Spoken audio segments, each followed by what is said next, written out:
Students, so before starting with the today's lecture, as you have noticed that we are going to start with the practical number 1 in today's lecture, but before that we have already completed with the first 2 unit. I have already given the assignment on first unit, and the second assignment will be also shared to you soon. So in from today's lecture we are going to start with some practicals which are based till string, the topics which we have covered till now. On the basis of that, how many practicals are there that we are going to complete. So from today's lecture we are going to start with the practical number 1. I have displayed the list of practical, that is in practical number 1 we are having total 6 questions. So without wasting time, let's start with the practical number 1A. So this is your first question. Create a program that asks the user to enter their name and their age. Print out a message addressed to them that tells them, the user, that they will turn 100 years old. Means in simple words, if now I am at the age of 30 and now the year is running, that is 2020.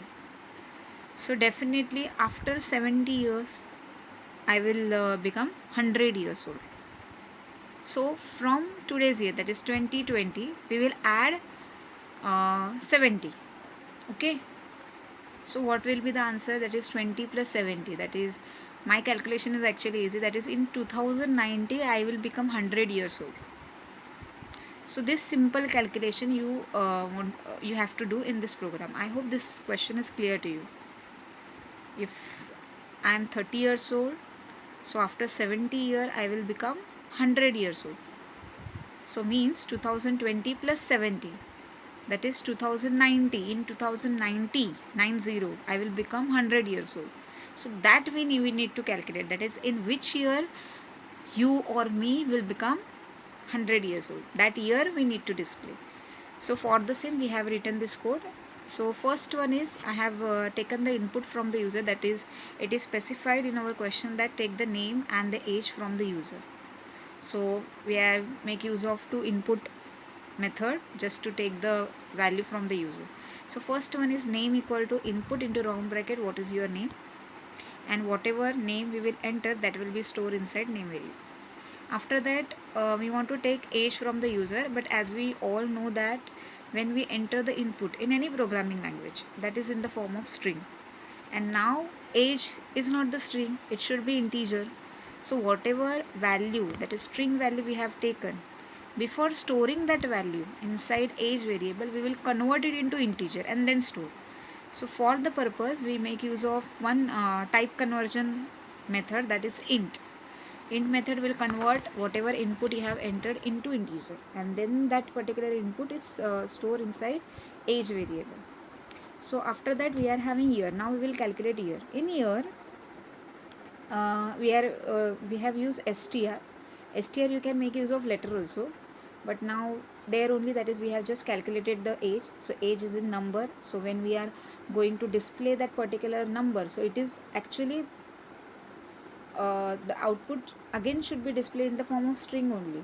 It will not display the integer value. So for that we need to convert that integer into string. We have used str function. So str, within that function, what calculation we have done, now I have added this photo. Okay, so definitely it is written as 2017, means the textbook which I am having, that is published on 2017. This is the reason why it is written as 2017. So what changes you need to make in this program, that is now current year is 2020. So in place of 2017, what you will write? 2020 minus age. You will deduct the age and plus 100. Okay, so you will definitely minus age means it will give you your born year and then add the 100. So definitely from born year, if you are adding the 100, you will get the year in which you will become 100 years old. Or this is one logic they have used, or you can make use of the logic which I told you. Okay, that is if I am 30, so we will calculate 100 minus age plus the year 2020. 100 minus age means, as I told you that my age is 30, so 100 minus age, that is 100 minus 30 is 70. 70 plus 2020, that is 2090, you will get.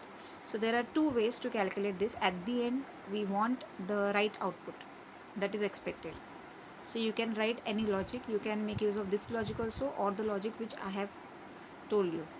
So, and then just display the name, plus we will be 100 years old in the year, and then we will display the year. Okay, and there is one more option. If you are not using str function over there, then we are having one more function, that is use str before year while printing in the print statement. Now in this case we have while calculating only we use str method, right? But if you don't want to use that method with the calculation, then while display means before displaying, now in this example we use only year, you will display str of year. Again both will work, you will get the same output only. So this is your practical number 1A. I hope it is clear to you. It is very easy. You just have to take name and age from the user and just perform the calculation. If you have any some more ideas, you can implement that also. At the end we should get the correct output only. Logic is not the big deal. Now we are going to the next program. So the next program, it is actually favorite of most of the student in your class also, because कुछ आए ना आए लेकिन even odd का programme सबको आता है. So now the practical number 1B is that only. Enter the number from the user. So again we will make use of input method, and depending on the entered number, check whether the number is even or odd, and then display or print out the appropriate message to the user. So here first we declare num variable. In num variable we are going to store the input. So num equal to int, because again I am repeating the same thing, the input is in the form of string, and we cannot divide any string by any integer value. So first we have to convert the string into integer, and this is the reason why before using input function int is used. After that we are having mod equal to num modulus 2. So we will calculate mod. Mod means, as we all know, this difference I have already taught you in first year. That is, modulus means it will give you the remainder. So if we are trying to divide any number by 2, and if we are getting the remainder as 0, it means that particular number is even. If we are not getting the remainder as 0, then it means it is odd. This concept is clear to you. So actually, instead of writing these two lines on single line also, within if condition also we can write directly num modulus 2 equal to 0. But now they have calculated separately, mod equal to num modulus 2. So it will give you the remainder, and if the remainder is greater than 0, means it can be 1, 2, 3, 4, right? Then the number is odd number.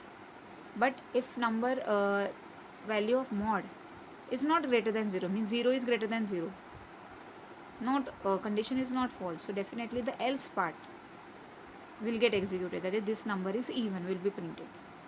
So this is your even odd program. It's very easy. From first year we are learning this program. So even and odd. Now next is again this is in two ways. We have already learned this in C and C++ Fibonacci series, with normal variables also, or with the help of arrays we can do this program. So right now in Python we are not having array concept, so with normal variables only I have added this program. So again write a program to generate Fibonacci series. As we all know that to display the Fibonacci series we should have starting two values, because the addition of two values will be the third element of the Fibonacci series, and then we will continuously add the result in the previous number.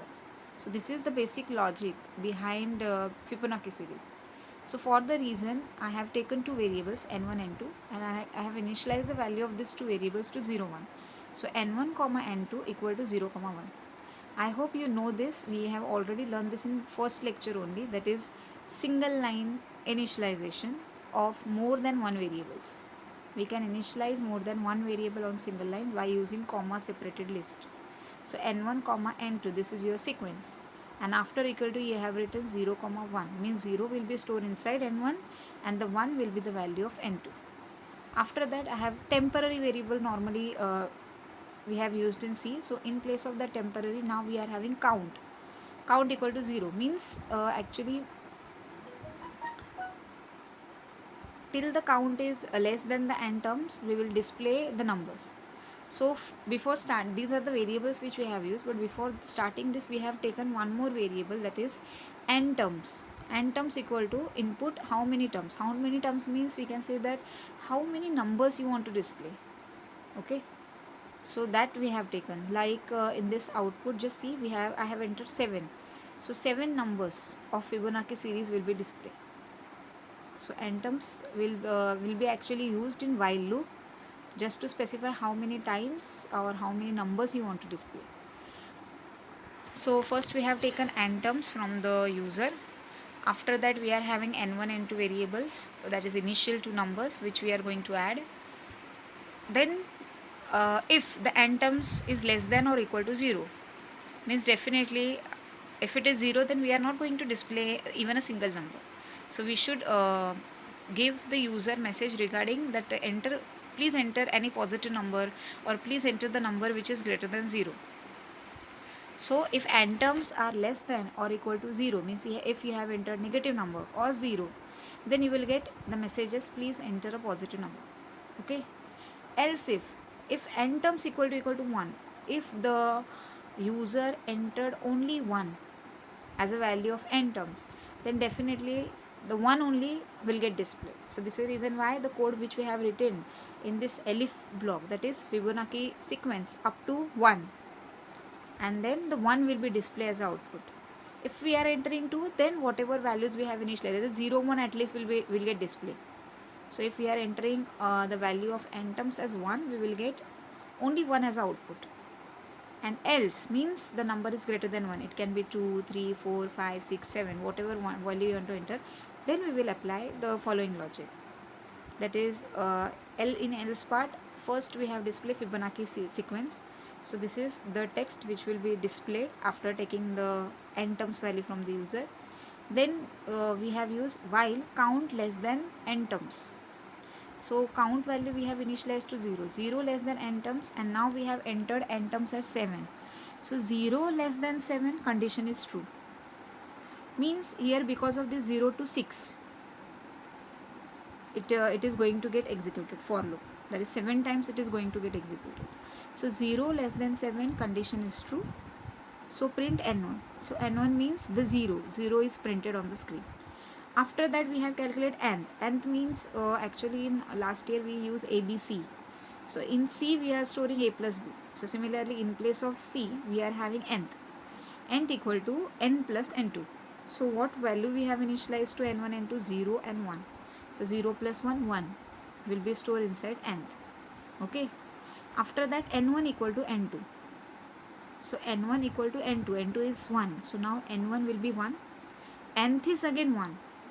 And n2 equal to nth, that is n1 is 1, n2 is again 1, and nth is again 1. All the 3 variables value is 1 after first iteration. Then we have in case count plus plus, so count is 1. Again the condition will check, 1 less than 7 condition is true. Then print n1. So what was the value of n1? 1. So that will get printed. And as I had told you, that is now n1 n2 is 1 1. So 1 plus 1 will happen, that is 2, and that will be stored inside nth. And we are storing the nth value into n2. So now in n2, the value of n1, that is 1, is stored inside n1, and n2 will be 2. So every time we are printing the n1. So now second time n1, that is 1 will be displayed, and then the addition will be displayed. Like that this will occur. We will see the execution. So now as we have discussed, we are having n term value as 7. Then we are having n1 plus n1 and n2 equal to 0, 1. Then we are having count variable which we have initialized to 0. Then this is our actual logic because of which the series is going to get printed. So while the first condition is count less than n terms. So what is the value of count? That is 0. Less than n terms, that is 7. So condition is true. Because the condition is true, it will display print n1. So what is value of n1? 0. So now the first number, that is 0, is displayed. After that we are having nth. Nth equal to n1 plus n2, that is 0 plus 1, which is equal to 1. Then we are having n1 equal to,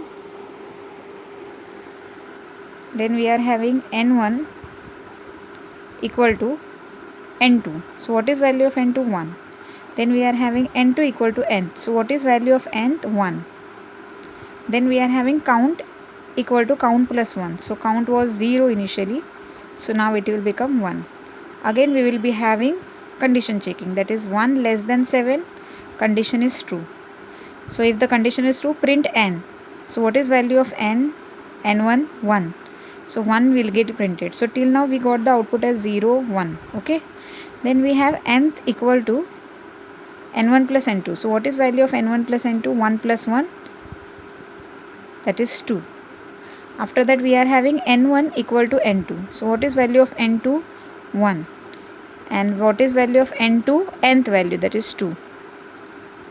Then because of count plus equal to 1, count will be now 2. Again there will be condition checking, that is 2 less than 7, condition is true. Print value of n1. What is value of n1? 1. So till the time we got this much as output, 0, 1, 1. Then again the calculation, that is nth equal to n1 plus n2, that is n1 plus n2, 1 plus 2, 3. Then we have n1 equal to n2, that is n1 is 2, and n2 equal to n, that is 3. Then again we are having count plus equal to 1, so count is 3. Again there will be condition taken, 3 less than 7, condition is true. Then print the value of n1. What is value of n1? 2. So till the time we will get this much as output. So like that the n1 will become 4 less than 7, condition is true. 5 less than 7, condition will be true. 6 less than 7, condition is true. Means more 1, 2, 3, 4 numbers are going to get displayed. Means now in this iteration 2 is displayed, so here 3 will get displayed. Then 3 plus 2, here 5 will get displayed. Then 5 plus 3, 8 is going to get displayed. So like that we will be having this 4, 5, 6, 7 till 8 we will get the output. And the value of count is 7, but 7 less than 7, condition is false. So we will stop there. So this is the execution of Fibonacci series. So this much is there in today's lecture. Thank you very much. Stay home, stay safe.